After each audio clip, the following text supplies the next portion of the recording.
ఆయా Muralikrishna economics faculty.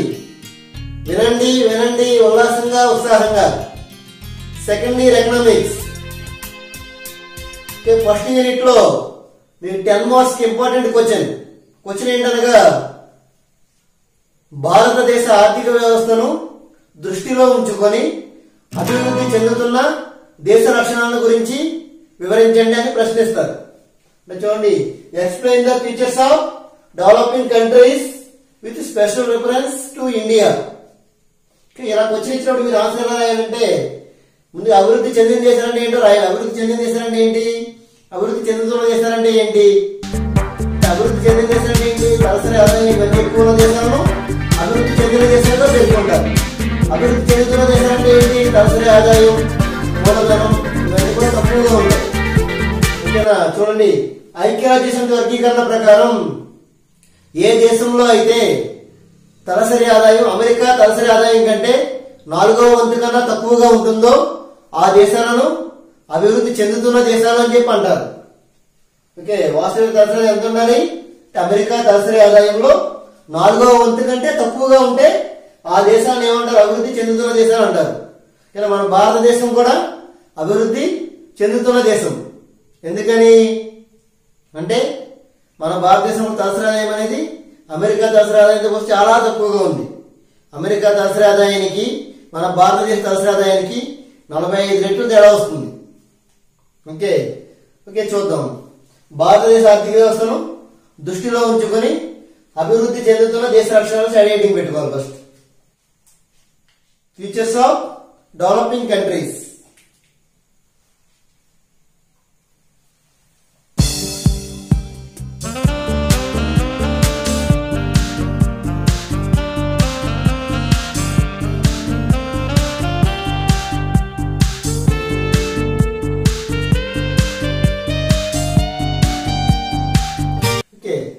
భారతదేశ ఆర్థిక వ్యవస్థను దృష్టిలో ఉంచుకొని అభివృద్ధి చెందుతున్న దేశ లక్షణాలు సైడ్ హెడ్డింగ్ పెట్టుకున్న తర్వాత దీంట్లో 12 పాయింట్స్ ఉంటాయి.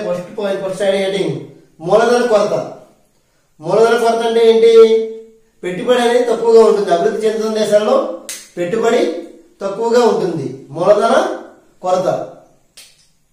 Scarcity of capital.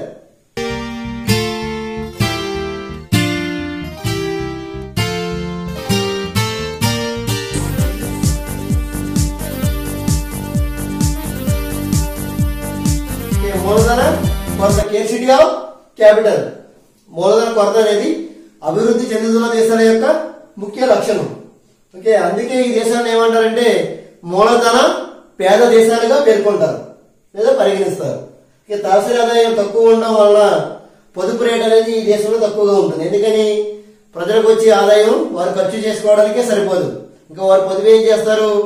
పెట్టుబడులు పెరగాలంటే ఎప్పుడో పొదుపు చేస్తే ఆ పొదుపు నుంచి పెట్టుబడి అనేది పెట్టడం జరుగుతుంది. ప్రజలు పొదుపు చేయడానికి వారి కనీస అవసరాలు అంటే ఉండడానికి ఇల్లు, తినడానికి తిండి, కట్టుకోవడానికి బట్టి కనీస అవసరాలు తీరని స్థితిలో ఎక్కువ మంది ఉంటారు. ఎక్కడ?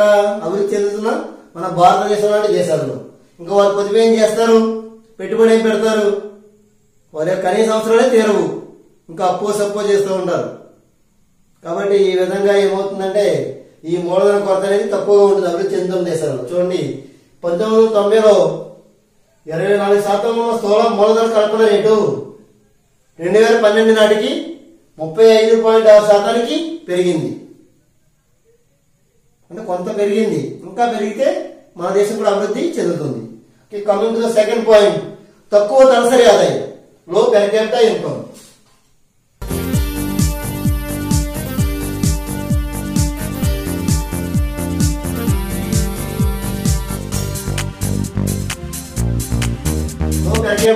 తక్కువ తలసరి ఆదాయం. అభివృద్ధి చెందుతున్న దేశాలుగా పిలువబడే అల్ప మధ్య ఆదాయ దేశాలు తలసరి ఆదాయంలో అభివృద్ధి చెందిన దేశాల కంటే కూడా బాగా వెనుకబడ్డాయి. భారతదేశం, బంగ్లాదేశ్, చైనా, పాకిస్తాన్ వంటి దేశాలు తలసరి ఆదాయంలో బాగా తక్కువగా ఉంటుంది. అంటే ఈ దేశాల్లో తలసరి ఆదాయం అనేది బాగా తక్కువగా ఉంటుంది.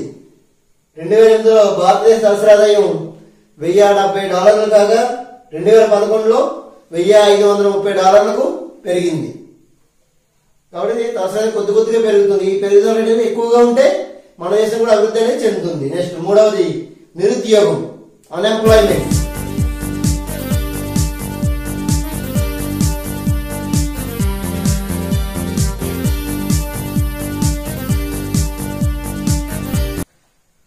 అభివృద్ధి చెందుతున్న దేశాల యొక్క ముఖ్య లక్షణం ఏంటంటే నిరుద్యోగం, అన్ఎంప్లాయ్మెంట్. ఈ అభివృద్ధి చెందుతున్న దేశాల్లో నిరుద్యోగం అనేది బాగా ఎక్కువగా ఉంటుంది. నిరుద్యోగం అనేది ఎందుకు ఎక్కువగా ఉంటుంది అంటే ఎక్కువ మందికి ప్రభుత్వం కూడా ఉద్యోగాలను చూపించలేకపోతుంది. ప్రజలు కూడా చదువుకున్నారు కాబట్టి ప్రభుత్వం ప్రభుత్వ ఉద్యోగం ఆధారపడదామని అనుకుంటారు. ఎవరికి వారే ఎక్కువగా వారి యొక్క స్వయం ఉపాధి పథకాల మీద అంతగా అవగాహన అనేది ఉండదు. వీరికి స్వయం ఉపాధి కల్పించుకోవడానికి ముందుకు రాదు. ఓకేనా? కాబట్టి భారత ఆర్థిక వ్యవస్థలో మూలధన కొరత నిరుద్యోగానికి కారణంగా మారుతుంది. ఎందుకని మూలధనం ఎక్కువ ఉంటే ఎక్కువ పెట్టుబడులు పెడతారు. పెట్టుబడులు పెడతాం వల్ల ఏమవుతుంది, పరిశ్రమలు వస్తాయి. ఆ పరిశ్రమలు ఏమవుతుంది, ఉద్యోగాలు అనేవి కల్పించబడతాయి. కానీ ఏమవుతుంది, మన దేశంలో చూస్తే మూలధనం రేట్ అనేది తక్కువగా ఉంటుంది. అందువల్ల ఏమవుతుందంటే ఈ నిరుద్యోగం అనేది కూడా ఎక్కువగా ఉంటుంది. ఈ 11వ ప్రణాళిక ఆరంభంలో 37 మిలియన్లు ఉన్న నిరుద్యోగ సంఖ్య ఆ ప్రణాళిక ముగిసే సమయానికి అదనంగా 45 మిలియన్లకు పెరుగుతుందని అంచనా వేయడం జరిగింది. నిరుద్యోగం అనేది ఏమవుతుంది, రోజు రోజు పెరుగుతూ ఉంటుంది. ఈ నిరుద్యోగ సమస్య నిర్వహించడానికి ప్రభుత్వం చర్యలు తీసుకోవాలి. ప్రజల్లో కూడా అవగాహన అనేది రావాలి నిరుద్యోగం తగ్గించుకోవడం కోసం. కానీ అభివృద్ధి చెందుతున్న దేశాలు ఏమవుతుంది, ప్రభుత్వము ఎక్కువ సదుపాయం కల్పించలేకపోతుంది. ప్రభుత్వం కూడా ఈ నిరుద్యోగులకు ఉద్యోగాలు కల్పించలేకపోతుంది. అలా ప్రజలు కూడా ఏం చేస్తున్నారంటే ప్రభుత్వం మీద ఆధారపడడం చేస్తున్నారు. ఓకే, నెక్స్ట్ 4th పాయింట్, సాంకేతికంగా వెనుకబడతాము.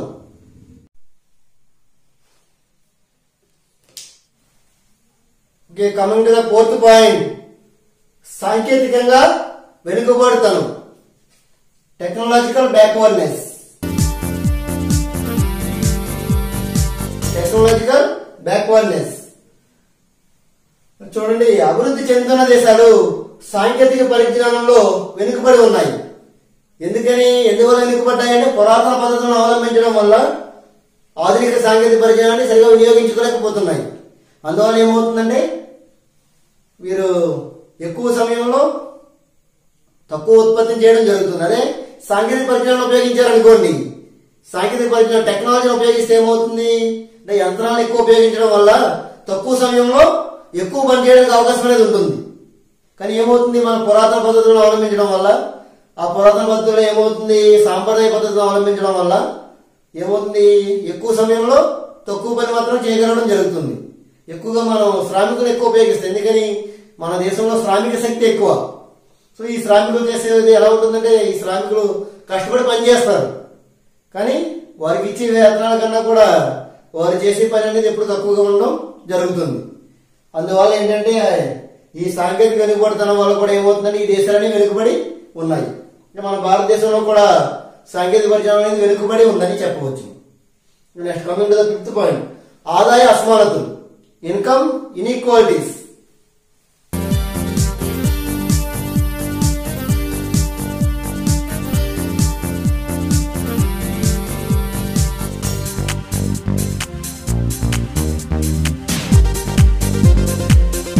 ఆదాయ అసమానతలు, ఇన్కమ్ ఇన్ఈక్వాలిటీస్ అంటే చూడండి, ఈ అభివృద్ధి చెందుతున్న దేశాలలో ఆదాయ అసమానతలు కూడా ఎక్కువగా ఉంటుంది. అసలు ఆదాయ అసమానతలు అంటే ఏంటి అంటే చూడండి, ధనిక పేద వర్గాలు అనుభవిస్తున్న ఆదాయ సంపదలలో అసమానతలు ఎక్కువగా ఉంటున్నాయి. గత 2 దశాబ్దాలలో చూస్తే ఆదాయ అసమానతలు 2 రెట్లు పెరిగాయని చెప్పవచ్చు. గత 2 దశాబ్దాల్లో ఆదాయ అసమానతలు 2 రెట్లు ఎక్కువగా పెరిగాయని ఆర్థిక సహకార అభివృద్ధి సంస్థ OECD తెలియజేసింది. 2011లో మన దేశంలో 100 మంది ధనికుల యొక్క సంపదను లెక్కిస్తే మొత్తం జీడిపిలో 17% అంటే 17% వారి యొక్క ఆదాయమే ఉండడం జరిగింది. భారతదేశ జనాభా ఎంత, 130 కోట్లు. ఈ 130 కోట్ల జనాభాలో మన భారతదేశంలో 100 మంది ధనికుల ఎంత సంపద ఉందంటే 17% సంపద ఉంది. అంటే ఎంత సంపాదిస్తున్నారో చూడండి. అంటే ఉదాహరణకు రిలయన్స్ ఇండస్ట్రీస్, టాటా వీళ్ళు ఉన్నారు కదా, వీళ్ళందరూ సంపద ధనవంతులు. ఈ ధనవంతులైన వారి సంపద చూస్తే ఎంత ఉంది, 100 మంది కేవలం 100 మందే 17% అంటే బాగా ఎక్కువ. మొత్తం దేశం మొత్తం మీద 130 కోట్ల మందికి వచ్చే ఆదాయంలో 17% ఆదాయం సంపద ఎవరి దగ్గర ఉంది, ఈ 100 మంది దగ్గరే ఉంది. అందుకే ఈ ఆదాయ అసమానతలే పెరుగుతున్నాయి. అంటే ధనవంతుడు ఇంకా ధనవంతుడు అవుతున్నాడు, పేదవాడు ఇంకా పేదవాడిగా మిగిలిపోతున్నాడు ఈ ఆదాయ అసమానతల వల్ల. ఓకే, నెక్స్ట్ పాయింట్ జనాభా సమస్య డెమోగ్రఫిక్ క్యారెక్టరిస్టిక్స్.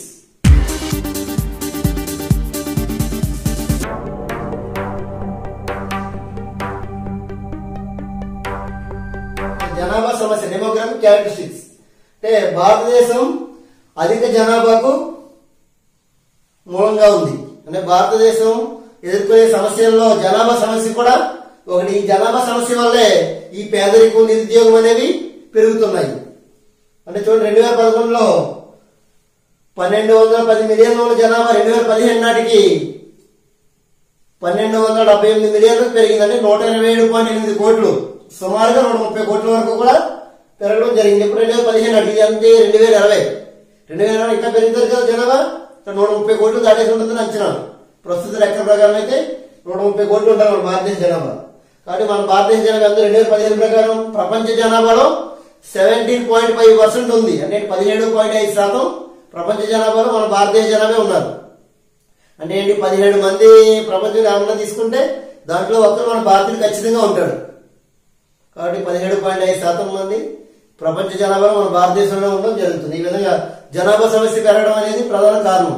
ఎందుకని జనాభా సమస్య పెరుగుతుంది అంటే, జనాభా ఇంత ముందు క్లాస్ లో చూస్తాం మీకు జనాభా పరిణామ సిద్ధాంతం. దాంట్లో రెండవ దశ అనేది 1921 తర్వాత రెండవ దశ ఎక్కువగా ఉంటుంది, జనాభా ఎక్కువ ఉంటుంది, మరణాల రేటు తక్కువగా ఉంటుందని చెప్పు. 6 దశలో ఉంది మన భారతదేశం. అందుకని జనాభా సమస్య అనేది ఎక్కువగా ఉంటుంది. నెక్స్ట్ 7వది తక్కువ జీవన ప్రమాణ స్థాయి, లో క్వాలిటీ ఆఫ్ లైఫ్.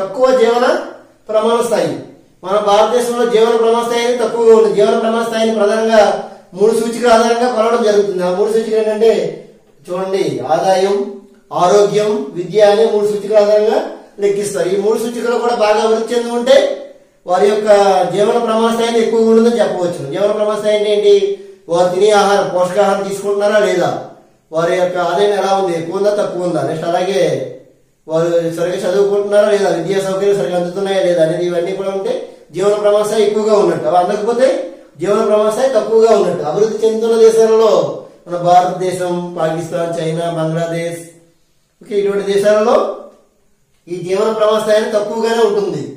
చూడండి, మన అభివృద్ధి చెందుతున్న దేశాలు ఎలా ఉంటుంది, బాగా వెనుకబడి ఉంది. నెక్స్ట్ మన లాంటి అభివృద్ధి చెందుతున్న దేశాలలో ఆయుర్దాయం చూస్తే, మన భారతదేశంలో చూస్తే 65 సంవత్సరాలు. అంటే ఒక వ్యక్తి యొక్క జీవితకాలం ఎంత ఉంది, సగటున 60 సంవత్సరాలు ఉంది. అదే అభివృద్ధి చెందిన దేశాల్లో అయితే 75 సంవత్సరాలు ఉంది. ఎందుకని, వారన్నీ కూడా సరైన క్వాలిటీ కలిగిన ఆహారం తీసుకోవడం, సరైన క్వాలిటీ ఉన్న నీటిని తాగడం, ఇటువంటి చేయడం వల్ల వారి యొక్క ఆయుర్దాయం అనేది ఎక్కువగా ఉంటుంది, మన యొక్క ఆయుర్దాయం అనేది తక్కువగా ఉంటుంది. ఈ ఆయుర్దాయం చూస్తే అభివృద్ధి చెందిన దేశాలకు, చెందిన దేశాలకు 10% డిఫరెన్స్ వస్తుంది అనమాట. అంటే మన దేశం 65% ఉంటే, 65 సంవత్సరాలు ఉంటే, అభివృద్ధి చెందిన దేశంలో 75%గా ఉంటుంది. Okay, next 8th point. Okay, 7 points వరకు అర్థమైంది కదా. నెక్స్ట్ 8th పాయింట్ నుంచి కంటిన్యూ ఇచ్చారు. ఓకే, 8th పాయింట్ జనసాంద్రత.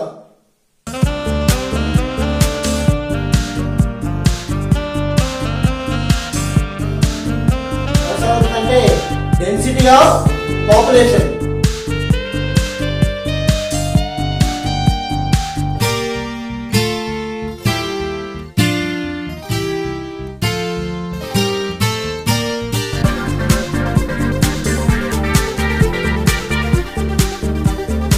జనసాంద్రత అంటే అభివృద్ధి చెందుతున్న దేశాలలో జనసాంద్రత అనేది అధికంగా ఉంటుంది.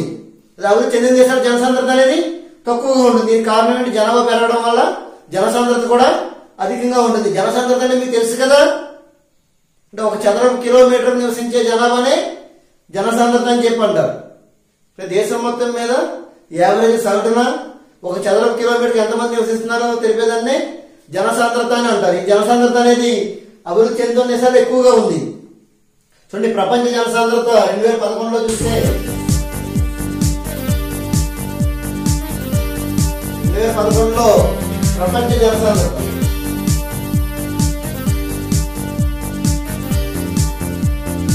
కిలోమీటర్ 50 మంది మాత్రం నివసిస్తున్నారు. మన భారతదేశంలో ఎంత ఉంది,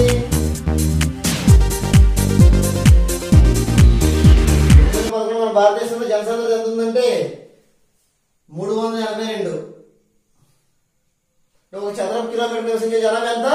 382 మంది. అందువల్ల ఏమవుతుందంటే మనకు అనేక రకాల సమస్యలు అనేవి రావడం జరుగుతుంది. జనాభా పెరగడం వల్ల, జనసాంద్రత కూడా అధికంగా ఉండడం వల్ల. అంటే ఒక చదరపు కిలోమీటర్ 382 మంది నివసిస్తున్నారు మన భారతదేశంలో. Okay, next 9th point.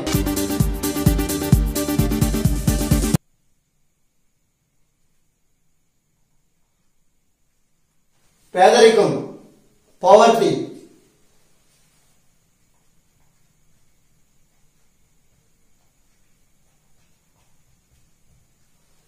అంటే అభివృద్ధి చెందుతున్న దేశాలలో ఈ పేదరికం అనేది ఎక్కువగా ఉంటుంది. పేదరికం అంటే ఏంటి? కనీస అవసరాలు కూడా తీరని స్థితిని పేదరికం అంటారు. అంటే కనీస అవసరాలు అంటే ఏంటి? ఉండడానికి ఇల్లు, తినడానికి తిండి, కట్టుకోవడానికి బట్ట, ఈ మూడు సరిగా పొందలేని స్థితిని పేదరికం అని చెప్పి అంటారు. మన భారతదేశ జనాభాలో ఎక్కువ మంది ఇప్పటికీ ఈ పేదరికంలోనే మగ్గిపోవడం జరుగుతుంది. కాబట్టి ఈ పేదరికం అనేది ఎక్కువగా ఉంది. మన భారతదేశ సామూహిక పేదరికం అనేది ఎక్కువగా ఉంది. ఈ భారతదేశంలో సామూహిక పేదరికం అనేది ఎక్కువగా ఉంది.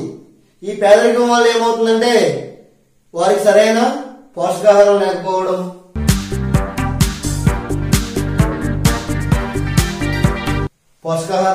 ఆరోగ్య సదుపాయాలు లేకపోవడం,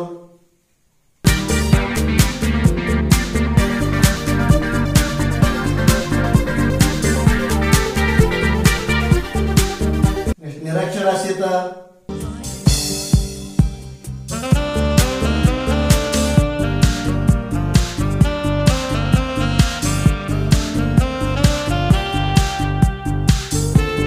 ఈ పేదరికం వల్ల ఏమవుతుందంటే వారికి సరైన పోషకాహారం అనేది అందట్లేదు, అలాగే ఆరోగ్య సదుపాయాలు సరిగా అందట్లేదు. నెక్స్ట్ అలాగే నిరక్షరాస్యత అనేది ఎక్కువగా ఉండడం వల్ల వారు ఎప్పటికీ నిరక్షరాస్యంగా ఉండిపోవడం జరుగుతుంది. Okay, next 10th point.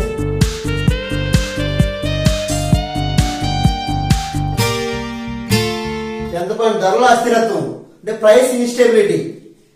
అంటే ఈ అభివృద్ధి చెందుతున్న దేశాల్లో ధరలు అనేవి ఒకే విధంగా ఉండవు, ఎప్పుడు కూడా ధరలలో మార్పులు అనేవి వస్తూ ఉంటాయి. Price instability.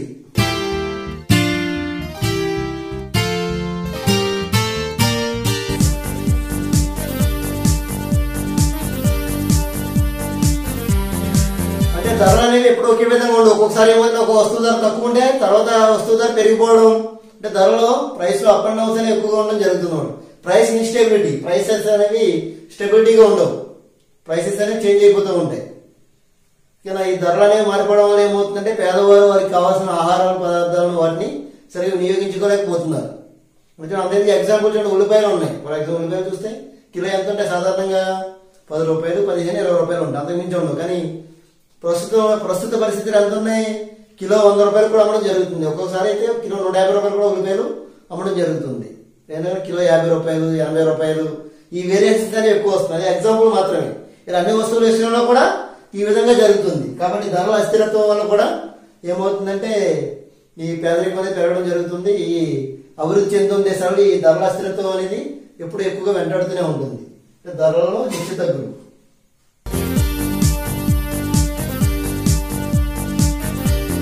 ఈ ధరల హెచ్చుతగ్గులు అనేది అభివృద్ధి చెందుతున్న దేశాల్లో అయితే ఒక ధరలు అనేది స్థిరంగా ఉండడం జరుగుతుంది. Next 11వది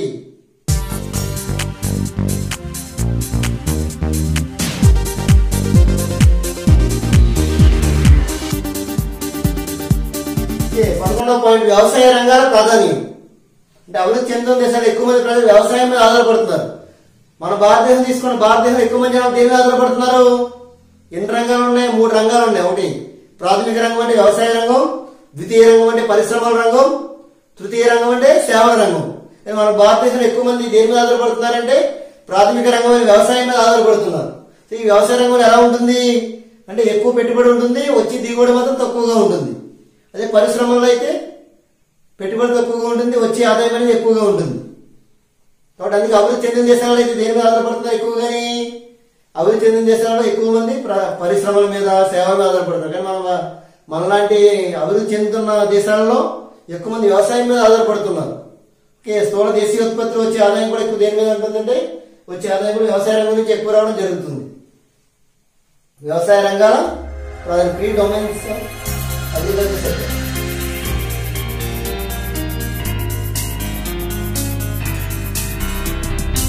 predominance of agriculture.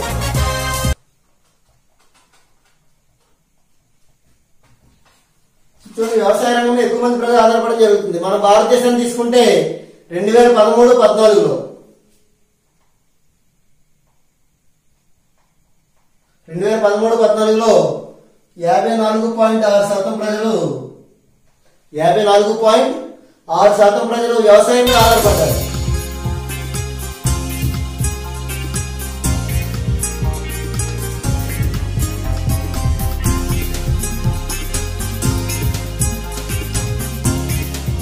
జీడిపిలో వచ్చే ఆదాయం ఎంత ఉందంటే 13.9%. జీడిపిలో వ్యవసాయ రంగం 12వ పాయింట్, లాస్ట్ పాయింట్.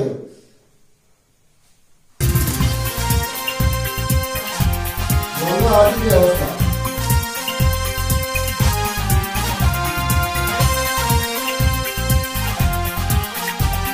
ద్వంద్వ ఆర్థిక వ్యవస్థ అంటే డ్యూయల్ ఎకానమీ.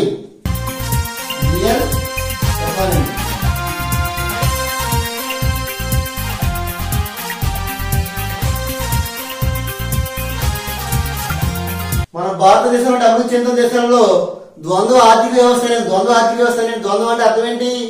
రెండేని అర్థం. అంటే ఏంటి? రెండు రంగాలు పక్క పక్కనే ఉండాలని ద్వంద్వ ఆర్థిక వ్యవస్థ అని చెప్పి అంటారు. అంటే రెండు రంగాలు ఏంటి? ఒకటి సాంప్రదాయ రంగం, రెండు ఆధునిక రంగం. సాంప్రదాయ రంగం అంటే పురాతన పద్ధతులు, శ్రామికులు పనిచేయడం దాన్ని సాంప్రదాయ పద్ధతులు అంటారు. సో ఆధునిక పద్ధతులు అంటే ఏంటి? యంత్ర పరికరాలను ఉపయోగించడం, వాటిని ఆధునిక పద్ధతులు అని చెప్పండి. ఈ రెండు పద్ధతులను కూడా ఉపయోగించడం జరుగుతుంది. అదే అభివృద్ధి చెందిన దేశాలలో అయితే దేన్ని ఉపయోగిస్తారంటే ఆధునిక పద్ధతులనే ఉపయోగించడం జరుగుతుంది. కానీ మన భారతదేశంలో ఒకవైపు సాంప్రదాయ రంగంలోనే ఎక్కువ మంది పనిచేస్తున్నారు, ఆధునిక రంగంలో కూడా పనిచేయడం జరుగుతుంది. కాబట్టి ద్వంద్వ ఆర్థిక వ్యవస్థ అనేది అభివృద్ధి చెందిన దేశాల యొక్క ప్రధాన లక్షణం. ఓకేనా? ఏంటి అంటే ఏంటి? సాంప్రదాయ ఆధునిక రంగాలు. సాంప్రదాయ ఆధునిక రంగాలు పక్క పక్కనే ఉండడాన్ని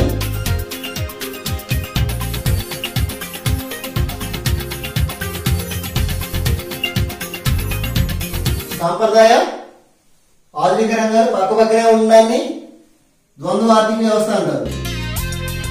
ద్వంద్వ ఆర్థిక వ్యవస్థ.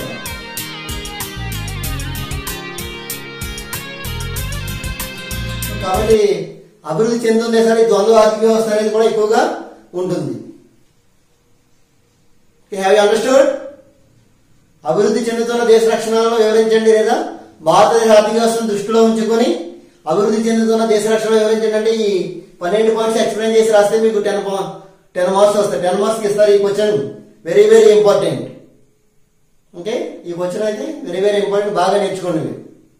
ఓకే, నా లెసన్ అర్థమైందని అనుకుంటున్నాను. వినండి ఉల్లాసంగా, ఉత్సాహంగా.